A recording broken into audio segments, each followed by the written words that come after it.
एक कहाणी ॿुधाइण वारो आहियां। उहा कुईअ जी शादी। हिकु जंगल में हिकु तपोद नाले जो ऋषि वञे पियो। हुनखे हिकु कुई ॾिसण आयसि। हुनखे हुन कुईअ जे मथां दिलि अची वियुसि। पोइ हुन कुईअ खे पंहिंजी धीउ ठाहे घर वठी वियुसि। पोइ जॾहिं उहा कुई वॾी थी वई त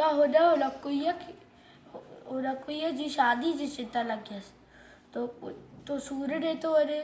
सूरज चएसि थो, मूं जहिड़े आग जे गोले सां छा तुंहिंजी धीउ शादी कंदी? तॾहिं पंहिंजी धीउ खां पुछी ॾिसेसि। हू पुछेसि थो, उहो चएसि थी, न, मां हिन सां न कंदसि। ऋषि सूर्य खां थो पुछे, छा तुंहिंजी नज़र में कहिड़ो सुठो छोकिरो आहे? हू चएसि थो, हा आहे, बादल। हुन सां पंहिंजी धीउ जी शादी कराए पुछेसि तो सूर्य बादल ॾे थो वञे। बादल खां पुछेसि थो, छा तूं मुंहिंजी धीउ सां विहांउ कंदे? उहो चएसि थो, मूं जहिड़ो लुॾंदो माण्हू किथे बि हली वेंदो आहे, छा तुंहिंजी धीउ विहांउ कंदी?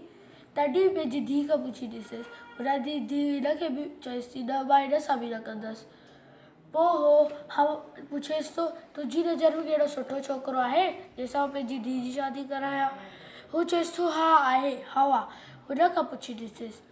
पोइ हवा ॾे थो वञे। हवा खां पुछेसि थो, हवा खां थो पुछेसि, छा तूं मुंहिंजी धीउ खां शादी कंदे? हू चएसि थो, मां जहिड़ो हवा में लुॾंदो माण्हू छा तुंहिंजी धीउ मूंखां शादी कंदी? तॾहिं पंहिंजी धीउ खां पुछी ॾिसेसि।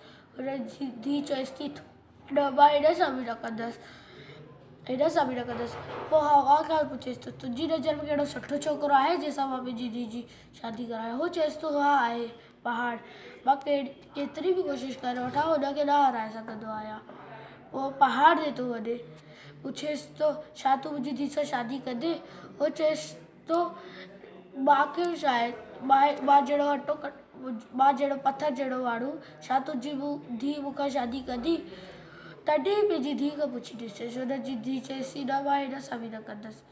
पोइ पहाड़ खां थो पुछे, तुंहिंजी नज़र में कहिड़ो सुठो छोकिरो आहे? हू चएसि थो, हा आहे, कूओ मुंहिंजे अंदरि छेद करे छॾंदो आहे। हुन खां पुछेसि। पोइ कूए ॾे थो वञे। कूओ चएसि थो, मां जहिड़ो नंढो माण्हू, छा तुंहिंजी धीउ मूंखां शादी कंदी? तॾहिं पंहिंजी धीउ खां पुछी ॾिसेसि। हुनजी धीउ खां थो पुछे पंहिंजी, छा तूं हिन सां शादी कंदीअ? हे ॿुधी करे नचण टपण लॻी। पोइ चएसि थी, हा, मां हिन सां कंदसि।